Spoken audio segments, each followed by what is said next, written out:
Hi అండి. అందరికీ నమస్కారం. ఎంప్లాయీస్ ప్రావిడెంట్ ఫండ్ ఆర్గనైజేషన్ ఈపీఎఫ్ఓకు సంబంధించి ఒక ముఖ్య సమాచారం అయితే రావడం జరిగిందండి. ఇక విషయంలోకి వెళ్తే దేశవ్యాప్తంగా ఈపీఎఫ్ఓ పెన్షనర్ల సమస్య మరోసారి చర్చకు వస్తుంది. ఎంప్లాయీస్ ప్రావిడెంట్ ఫండ్ ఆర్గనైజేషన్‌కు చెందిన పెన్షనర్లకు ప్రస్తుతం అందుతున్న కనీస పెన్షన్ చాలా తక్కువగా ఉందని పలు పెన్షనర్స్ అసోసియేషన్‌లు గట్టిగా డిమాండ్ చేస్తున్నాయి. ముఖ్యంగా కనీస పెన్షన్‌ను రూ. 8,000కు పెంచాలని వారు కేంద్ర ప్రభుత్వాన్ని కోరుచున్నారు. గత 12 ఏళ్లుగా పరిస్థితి పెద్దగా మారలేదు. ఇప్పటికీ చాలా మంది పెన్షనర్లకు నెలకు రూ. 1000 నుంచి రూ. 2,000 మాత్రమే పెన్షన్ పొందుతున్నారు. ఈ మొత్తంలో నేటి పరిస్థితుల్లో జీవించడం ఎంత కష్టమో ప్రత్యేకంగా చెప్పాల్సిన అవసరం లేదు.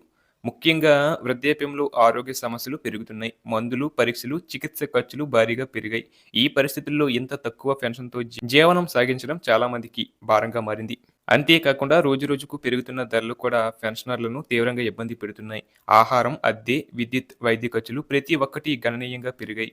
కానీ పెన్షన్ మాత్రం అదే స్థాయిలో ఉండటంతో జీవన వ్యయం మరియు ఆదాయం మధ్య పెద్ద గ్యాప్ ఏర్పడింది. ఈ కారణంగా చాలా మంది పెన్షనర్లు ఆర్థిక ఇబ్బందులు ఎదుర్కొంటున్నారు.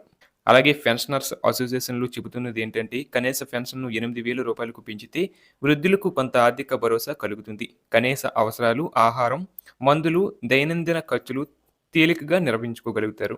ముఖ్యంగా ఇతరులపై ఆధారపడకుండా స్వయం గౌరవంతో జీవించే అవకాశం కూడా వారికి దక్కుతుంది.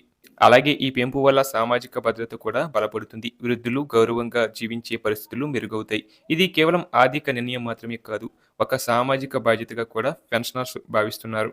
అందుకే కేంద్ర ప్రభుత్వం మానవతా దృక్పథంతో ఈ అంశాన్ని పరిశీలించి ఈపీఎఫ్ఓ కనీస పెన్షన్‌ను రూ. 8,000కు పెంచాలని వారు విజ్ఞప్తి చేస్తున్నారు. ప్రభుత్వం ఈ డిమాండ్‌పై సానుకూలంగా స్పందిస్తుందని, త్వరలోనే ఈ విషయంపై నిర్ణయం తీసుకుంటుందని పెన్షనర్లు ఆశాభావం వ్యక్తం చేస్తున్నారు.